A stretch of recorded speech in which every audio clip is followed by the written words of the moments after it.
I really wonder if I'm going crazy.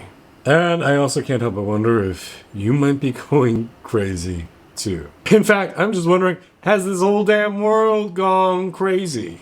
Because I don't know about with you, but for me right now, it feels like our reality is fracturing. And it doesn't matter what strata of society you are in, it doesn't matter what political faction you belong to or don't belong to. It feels like I live in one reality and my neighbor lives in another. And that person on the street lives in another. And this is definitely political, but it is also technological. It is also societal. It is economical. It is affecting every realm of society. I mean, think about this. Think about the fact that you know people whose version of reality is completely antithetical to your own. What is right to you is wrong to them. What is good to you is bad to them, and vice versa. Things that seem pure and holy and aspirational, to them it might be sinful, dark, deplorable. And this is something I don't know if we've really fully encountered in our culture up until now. This idea that you can turn on a podcaster or a social media channel or a television program and hear a viewpoint that says everything that you believe is bad, dangerous, wrong, vile. And not just select groups, but everybody. Look at Democrats. They think Republicans have gone absolutely nuts, that they've basically become Nazis. Republicans look at the Democrats and think they've gone absolutely nuts, have jumped on the woke train and have given over to all this DEI or whatever. We feel like everybody who thinks differently than us is wrong and bad. And what's really challenging is there is no such thing as objective reality. There is no such thing as truth. It is an agreement. We agree socially on a version of what is right and wrong, good or bad, what is real and what is not. That's part of what we call the social contract. But there are other societies that have existed or could exist where something that we view as absolutely deplorable could be right. For example, someone insults you, you just unalive them right there on the spot. That could be considered appropriate behavior. We look at that as bad. That's only because we have agreed upon it. So what happens when there's no longer a common news source? There's no longer a common validator of truth. There is no longer a common agreement upon what is right or what is wrong. This is something that's been explored in books like 1984, of course.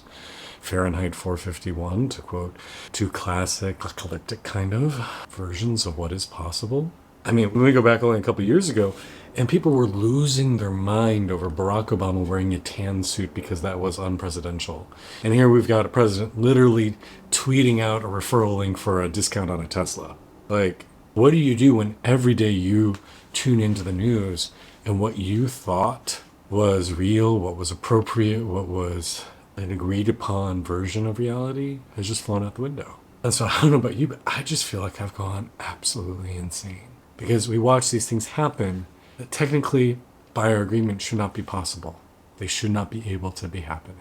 One unelected official closing down entire government departments should not be possible. But I do think, or at least I wonder, hasn't every culture that's endured war or invading forces or human rights violation, haven't they felt the same way of saying, this couldn't be happening, this can't be happening, this shouldn't be happening? It just makes me realize how fragile our sense of reality actually is. When the impossible suddenly becomes possible, then what is real? I'm not just saying all this to be a doomsdayer, naysayer, fearmongerer. I'm saying this because if society isn't going to give us a version of what is real, what's appropriate, what is right, what is wrong, then we have to choose it for ourselves. But we have to consciously create a reality. So like for myself, something that I hold very dear to my sense of reality is the importance of truth, honesty, kindness, respect, love, and dignity. That we treat each other with those qualities. And if somebody doesn't behave that way, then that's not acceptable in my worldview, in my society of one, maybe two, me and my husband. But if I can't get those needs met, if society starts saying lying is cool, taking advantage of others is great, cruelty is awesome, then I need to opt out of that reality. Then I need to go find a place where the reality I want to partake in can exist. And so this is why me and my beautiful partner have decided that we're going to sell our condo in Washington, D.C.